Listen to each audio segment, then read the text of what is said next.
Chapter 4 Santiago Summer of 2012 La Hacienda was a beautiful place, with its white stucco walls, red clay roof tiles, and rustic accents.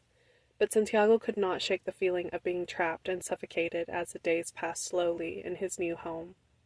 In this new life without his mamá, the day seemed mercilessly cold, dragging on endlessly as Santiago lay on the floor of his new room, staring blankly at the ceiling. He was having a hard time coming to terms with his new reality.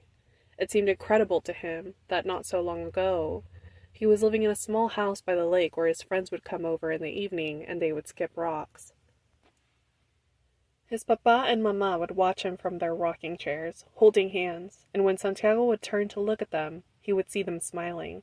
His heart ached at the memory. His life, once filled with such joy and warmth, had turned into a coldness that greeted him every morning and every night.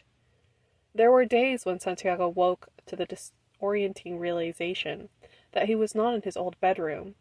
A wave of frustration washed over him, powerful and consuming.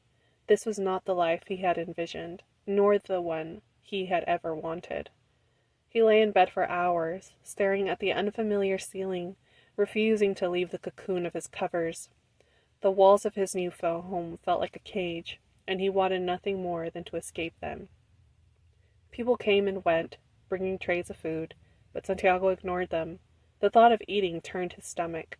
Every attempt to take a bite ended in nausea. It was only in the evening when his papa would check on him that he forced himself to nibble on the remains on his plate, aware of the sadness that crossed his father's face when he found it untouched. On the days when the effort felt too great, Ernesto would sit beside him, his fingers gently stroking Santiago's blonde hair. "You have to eat, Santiago," he coaxed, his voice a mix of concern and love, as if each word were a fragile bridge reaching out to his son. But Santiago continued to pretend to sleep, and after a couple of moments his papa would get up and leave the room. "I'll come back tomorrow. Try to eat something then," he told him before closing the door. Santiago hated himself for making his papa worry, yet he felt lost in his own emotions. At just 10 years old, he was drowning in grief over losing his mamá, tangled in frustration, anger, and confusion in a new home filled with strangers. It all felt too heavy to bear, like a storm cloud hovering above him. Sleeping became his refuge, a way to escape as he waited and wished for this dark spell to lift. On a day like any other, Santiago lay on the cushions of the windsill, staring blankly at the courtyard below. This was a familiar ritual. When the heaviness of his bed became too much, he would shift to the windowsill, gazing dazedly outside at the world.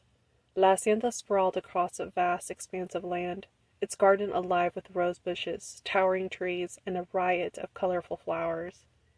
Santiago found the solace in the blooms, their vibrant hues reminding him of his mamá and their afternoons in the park. He could still see her smile as he picked daisies for her, the way they would weave crowns together, laughter dancing in the air. But the memory twisted in his chest, a bittersweet ache that made it hard to breathe. He sat up suddenly, clutching his heart as the weight of longing surged through him, suffocating and undeniable.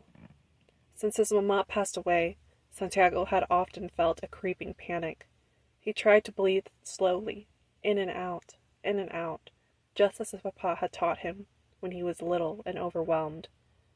As he focused on the gentle sway of the willow trees outside, trying to breathe, something caught his eye. There, perched on a low branch, was a girl who looked no older than 13. She lay across the limb, a book in her hands, her long black dress flowing around her like shadows. Bare feet dangled from the tree, and what surprised Santiago the most was her hair, a cascade of silver waves that shimmered in the sunlight. He wondered if she might be an angel sent from heaven, for he had never seen hair so ethereal.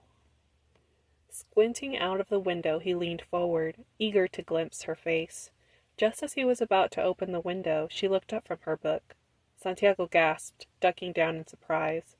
In that moment, his heart raced for the first time since his mamma's death, ignited by something other than grief. He waited, counting to 10, His breath caught in his throat.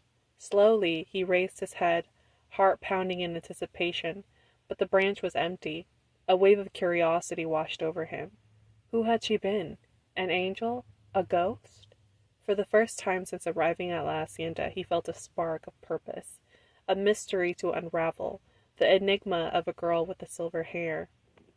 Although Santiago had been residing at La Hacienda for 3 weeks, it felt as if he were seeing the place for the first time. He paused to admire the graceful arches and the arcaded silhouettes, running his fingers along the cool weathered bricks as he strolled down the hallway. As he wandered, he became acutely aware of the vibrant life around him. The air buzzed with chatter and laughter, voices echoed from every corner, and he marveled at how he had missed them before.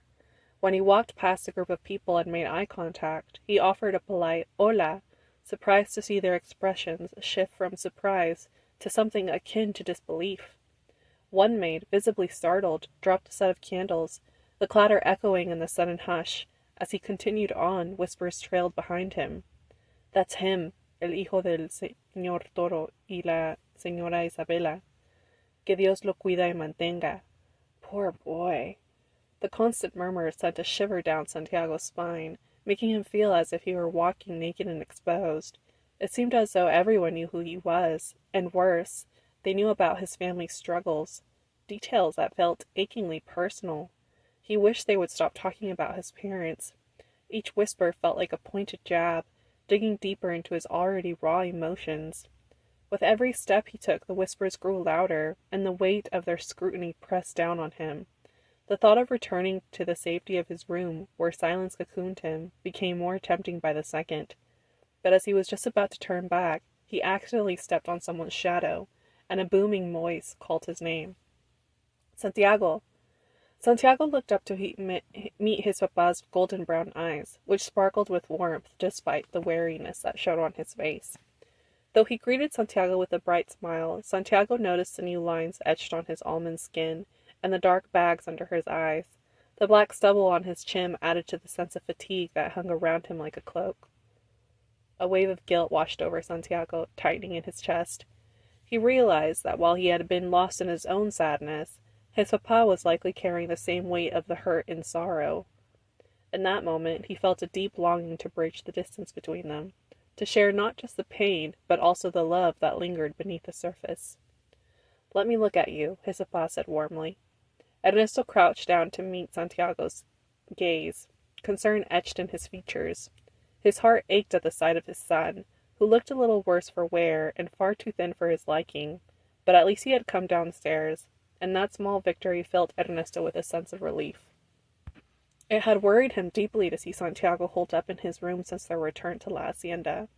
He understood that he needed some time, that he would emerge when he was ready.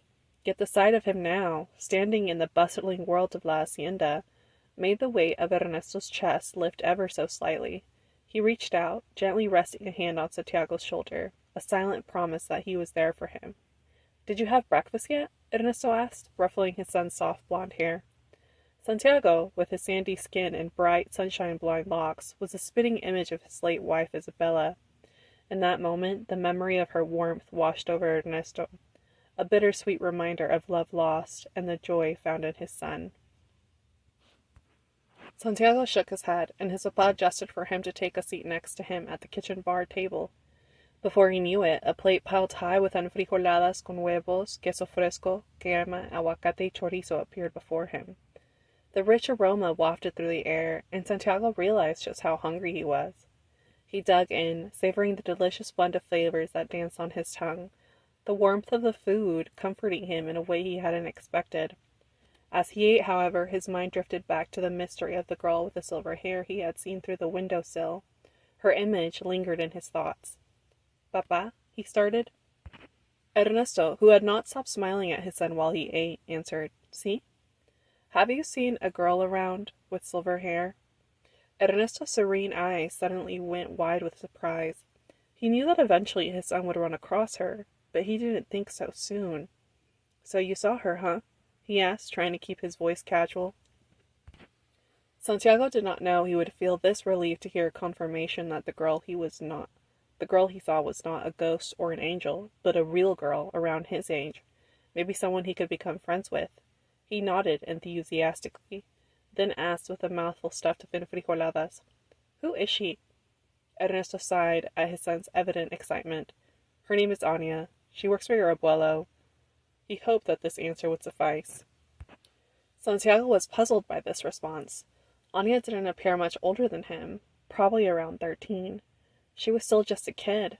What could she possibly be doing for his abuelo? "What does she do?" Santiago asked, gulping down some orange juice. Ernesto chewed on his son's question, then finally responded. "She's his helper. They, run errands together," he finished awkwardly. "Oh," Santiago said, wondering what kind of errands they ran. Like getting groceries? He was about to ask his papa when his papa said his name with deliberate emphasis. "Santiago, I don't want you hanging out with her." Ernesto hesitated with the truth. "She's not a very nice girl, okay?" Santiago looked at his papa in confusion, his mind returning to the girl in the tree. "She didn't seem like a mean person, and she was reading," Santiago told his papa, as though that settled it. "Santiago," Ernesto grabbed his son's shoulder, his gaze intense. "Please don't disobey me. I want you to stay away from her." Although Santiago disagreed with his papa, he still nodded. Ernesto smiled brightly at his son's compliance. "Vamos, I haven't had a chance to show you La Hacienda yet," he said, grabbing his son's hand and leading him down the hallways. Santiago spent the rest of the afternoon with his papa, embarking on a grand tour of La Hacienda, his new home, as Ernesto kept saying. The place was indeed magnificent, with multiple bedrooms adorned with colorful textiles, spacious living rooms filled with sunlight, a cozy media room, a game room, and a rustic indoor kitchen. The library, with its towering shelves and the rich scent of aged books, drew Santiago's curiosity like a magnet.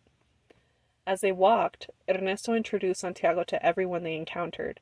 Each handshake and smile made Santiago feel both nervous and overwhelmed. There were a lot of people at La Hacienda, and even though this new home was grand, a part of him still yearned for the familiar.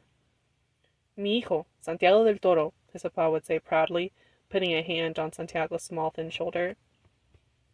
"Why are there so many people here?" Santiago asked. "They take care of La Hacienda," his papa replied. "Some cook, some clean, and some," Ernesto hesitated, "do certain work with your abuelo. Although there aren't too many of those people here. Your abuelo's a private man." "Oh," Santiago said, thinking that it was going to take some time to get used to the number of staff at La Hacienda. As they walked, Santiago was greeted by warm nods and friendly smiles. Some of the staff even extended their hands in invitation for a handshake. Yet no one called him by his name. Instead, he was referred to as Señorito del Toro, or El Señorito de la Hacienda. When he asked his papa why they called him that instead of just Santiago, Ernesto replied, "Because you're the grandson of Javier del Toro. It's a sign of respect. They called me the same thing when I was your age." Santiago didn't quite understand the weight of those words, but for now he accepted the answer. Finally, they arrived at the last part of the tour, the garden. Santiago's eyes widened in awe. Seeing it in person was a world apart from gazing at it through his window. The garden was a riot of color and life, with lush green plants and vibrant pink and red flowers sprouting from every corner. The air was fragrant with their sweet scent, and the gentle hum of bees added a melody to the scene. Beyond the garden, Santiago discovered another dining area featuring an outdoor kitchen, where the enticing aroma of spices mingled with the fresh scent of herbs. In the center, a sparkling pool glistened under the sun, its clear water reflecting the vibrant colors of the surrounding flowers. "You can swim here every day if you want," Ernesto ruffled his son's hair, and was so pleased to see Santiago's eyes brighten in wonder. Santiago was truly in awe of the place. The tour of La Hacienda had been a whirlwind of sights and sounds, leaving him breathless with disbelief that this magnificent estate was now his new home. When he lived with his mama and papa, their house had been cozy and welcoming, but it was nothing like this sprawling paradise. He couldn't help but turn to his papa and ask, "Why didn't we live here, papa, with mama?" The smile seemed to vanish from his papa's face. "We actually used to live here when you were a baby, but then tu abuelo y yo," he hesitated. "We disagreed about some things." The answer did not satisfy Santiago's curiosity, and he was about to say as much when he heard his papá shout, Miguel, Miguel, ven, te quiero presentar a alguien. A man jogged up to him, his chocolate skin complemented by black hair and dark brown eyes that almost looked black.